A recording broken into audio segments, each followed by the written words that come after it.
छोटे से गांव में 3 गहरे दोस्त रहते थे, अली, अहमद और उमर। अली बहुत ज़हीन था, अहमद बहुत बहादुर और उमर बहुत ईमानदार।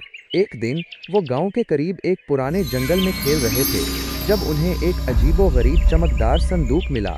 संदूक पर अजीबो-गरीब नक्शो निगार बने हुए थे। उन्होंने संदूक को खोलने की कोशिश की, लेकिन वो न खुला।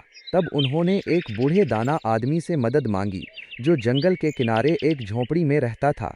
दाना आदमी ने उन्हें बताया कि ये एक जादुई संदूक है और ये सिर्फ उन लोगों के लिए खुलता है जिनके दिल साफ और नीयत नेक हों। दाना आदमी ने उन्हें 3 शर्तें बताईं। संदूक को सिर्फ नेक मकसद के लिए खोलना है। संदूक से जो कुछ भी मिले उसे सब में बराबर बांटना। संदूक के राज को किसी बुरे इंसान को नहीं बताना।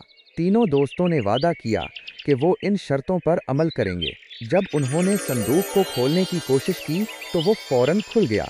संदूक में बहुत सारे चमकदार जवाहिरात और सोने के सिक्के थे। अली ने कहा, हम इन पैसों से एक बड़ा घर बना सकते हैं। अहमद ने कहा, हम इन जवाहिरात से गरीब लोगों की मदद कर सकते हैं। उमर ने कहा, हमें दाना आदमी की शर्तों को याद रखना चाहिए। उन्होंने फैसला किया कि वो इन पैसों से गांव में एक स्कूल बनाएंगे ताकि तमाम बच्चे तालीम हासिल कर सकें। उन्होंने कुछ पैसे गरीब लोगों में भी तकसीम किए। एक लालची आदमी जिसका नाम कासिम था ने उनके बारे में सुना। वो उनसे संदूक का राज जानना चाहता था। उसने उन्हें लालच दी और डराया भी, लेकिन वो नहीं माने।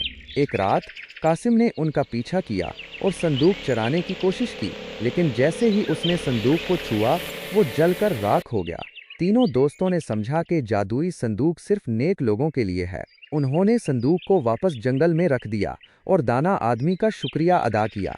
इस कहानी से मिलने वाले सबक: नेकी का फल हमेशा मिलता है, नेक नीयत और अच्छे कामों का नतीजा हमेशा अच्छा होता है।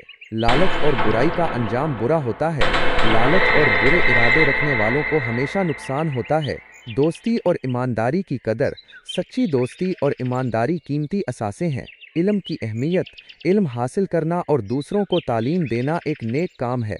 वादे की पासदारी: हमेशा अपने वादे पूरे करने चाहिए।